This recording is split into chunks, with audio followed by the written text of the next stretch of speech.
President Trump lashing out at Amazon again today, criticizing the company's business practices and tax payments, and accusing the retail giant of scamming the U.S. Postal Service. These tweets come on the heels of the president's ongoing attacks earlier this week, which weighed in on the shares of one of the world's most valuable companies and rattled markets. Brad Stone is the author of The Everything Store, Jeff Bezos and the Age of Amazon, and Stephen Moore is a CNN senior economics analyst and a former Trump economic advisor. Brad, let's start with you. Does the president have a point here? Does Amazon hurt the economy and the Postal Service?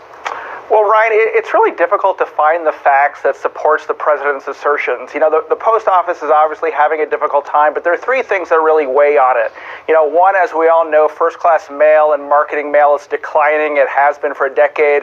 The Postal Service has a significant healthcare obligation for its employees, but it also has a universal service obligation, right? It has to cover the whole country, lots of areas where the infrastructure and the delivery trucks are just going to be unprofitable. Now, package delivery is actually the bright spot. I mean, those trucks are going to those neighborhoods every day, 6 days a week, sometimes 7. Package delivery is actually up 11%. And the Post Office itself and the Postal Regulatory Commission, which sets the rates, says the relationship with Amazon is profitable. So it's a little difficult to find out, to find the facts here that support the president. Yeah, well, Stephen, the president's tweet caused Amazon's value to drop by billions, and it rattled the markets. This president ran on being a businessman. Why would he risk harming one of America's biggest companies?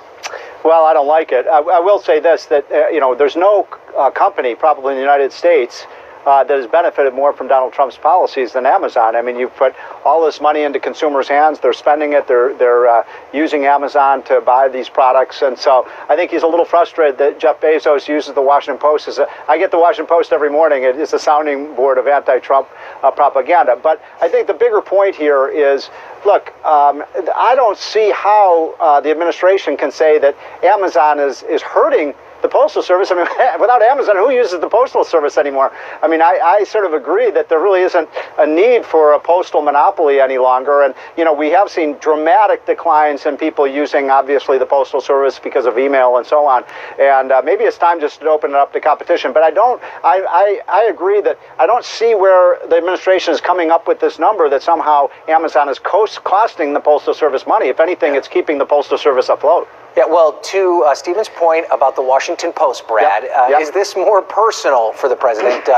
Stephen's calling it propaganda. I'm not sure if that's necessarily a fair assessment, but Jeff Bezos also does own the Washington Post, and he happens to be the richest man on the planet. His wealth dwarfs that of the president. Could these be factors fueling the reason that the president has decided to target? Yeah, I wouldn't call it propaganda either, but I don't think we have to guess here. I mean, every time the president tweets about this, he talks about the Amazon Washington Post, if it was just one organization. And I would just add to Stephen's point, the federal government had a perfect opportunity last year to place a limit on Amazon's growth. And that was when Amazon went and acquired Whole Foods for over $13 billion. And the FTC approved it, without even a secondary review, sending shutters into the grocery industry. So there have been opportunities, for the government to do something to this rapidly growing and very successful company. It hasn't done anything. The tax breaks have given, Amazon more capital to expand. And customers are choosing to stay home and buy on the internet. But that's Brad. I mean, you're making the sort of point that this isn't kind of a witch hunt against Amazon. If Trump hated Amazon, he would have told the FTC that Amazon should not be able to buy Whole Foods. Look, I was in favor of that merger. I think Amazon is one of our great companies. It's worth hundreds of billions of dollars. It is delivering low-cost products to Americans. That's why they use it. I think it's a great story, and my only point was that Amazon really has benefited a lot from the tax. But Stephen, isn't that the problem, though, that it seems as though the president on every other point would support Amazon's growth, but only for the fact that they own the Washington Post, that he appears to be calling them out? I mean, doesn't that concern you at all, that he's attacking a media organization and using it, masking it somewhat with his concerns about Amazon? Amazon? Yeah, it does. But I mean, my point is that he did allow the merger to go forward with Whole Foods, and I think that's a positive thing. And look, I think Donald Trump is pro-business. He wants businesses to succeed. I think he would love to see Jeff Bezos maybe be more praiseworthy to the policies, because most of the policies that Trump has put forward that have helped Amazon, Jeff Bezos has done, his outlets like the Washington Post are criticizing. So should only CEOs that praise the president benefit from his policies? That's not what I'm saying. That's not what I'm saying. I'm just saying that, in Washington, I think Trump is feeling like no good deed goes unpunished, and he's promoting these policies that are pro-business, that have helped Amazon, and then Amazon's CEO goes around and knifes him in the back, and I think that's something that frustrates the president. Brad, I'll give you the last word on this.